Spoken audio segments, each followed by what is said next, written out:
19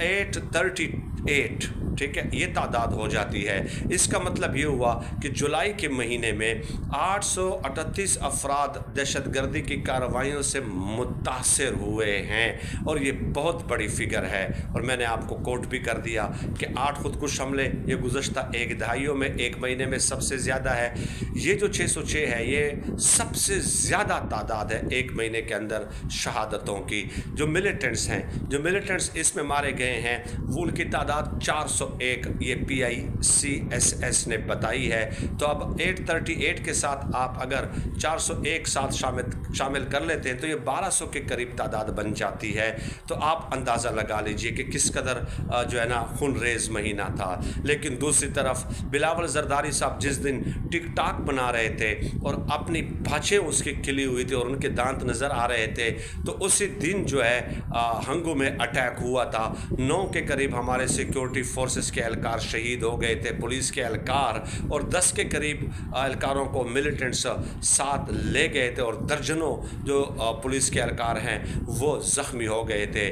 12 سے 13 گھنٹے جو ہے یہ مقابلہ جاری رہا تھا۔ بلاول زرداری صاحب کو کیا اس بات کا احساس نہیں تھا کہ یہ کس قدر خون بہہ رہا ہے اور کس قدر افسوسناک حالات ہیں ہمارے ملک کے اندر؟ لیکن وہ ہنستے مسکراتے ہوئے ان کو اپنے جو ہے نا بھاچے کھلانے کا بہت زیادہ شوق تھا، اور یہ بتانے کا کہ جناب یہ فارم 47 کی حکومت ہے، یہ دھاندلی کے ذریعے آئی ہے، کشمیر میں یہ ہوا، کشمیر میں وہ ہوا۔ تو یہ ان کے یعنی کہ سیاسی قیادت دیکھیں، اور لوگ سیکیورٹی فورسز پہ تنقید کرتے ہیں، وہ تو جانیں دے رہے ہیں نا، انہوں نے تو اپنی جانیں قربان کی ہیں کہ نہیں کی ہیں۔ اور اب آپ خود بتائیں کہ شمالی وزیرستان میں کتنا خوبصورت جوان جو ہے ایک میجر احسان الہی وہ شہید ہوا ہے، کتنا خوبصورت ینگ جوان بالکل، جن کا ایک فیوچر تھا، جن کی ایک فیملی تھی۔ لیکن یہ سیاسی قیادت پہ کوئی سوال نہیں اٹھاتا کہ آپ کیا کر رہے ہیں، آپ اس قدر غیر سنجیدہ ہیں۔ آپ پارلیمنٹ کا یہ بنیادی طور پہ کام ہوتا ہے کہ وہ اس کے اوپر ڈیبیٹ کرے نا، وہ ڈیبیٹ جنریٹ کرتے ہیں، وہ ڈیبیٹ جنریٹ کریں گے تو قوم اس کی طرف اٹینشن قوم کی ڈائیورٹ ہوگی اور وہ پوری موضوع بحث بنے گا۔ تو ان لوگوں نے کسی بھی فورم پہ کیا، آصف زرداری صاحب کہاں پہ ہے، شہباز شریف صاحب کہاں پہ مصروف ہیں، چیئرمین سینٹ کہاں پہ مصروف ہیں، بلاول زرداری معذرت مریم نواز کہاں پہ مصروف ہیں، سہیل آفریدی کہاں پہ مصروف ہیں؟ انہوں نے صوبائی اسمبلی میں کیا اس کے اوپر ڈیبیٹ کی ہے؟ ان کو ہم بری الذمہ قرار دے دیں کیونکہ وہ تحریک انصاف کے ساتھ ہیں، اس لیے ان کو بری الذمہ قرار دے دیں؟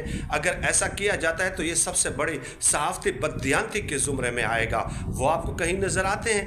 بس کچھ 4-5 دنوں بعد زخمیوں کی عیادت کرنے کے لیے شفیع جان وغیرہ چلے جاتے ہیں اور جی آپریشن نہیں کرنے دیں گے، بس فلاں، بس ان کی ذمہ داری پوری ہو گئی، ان کی ذمہ داری پوری ہو گئی۔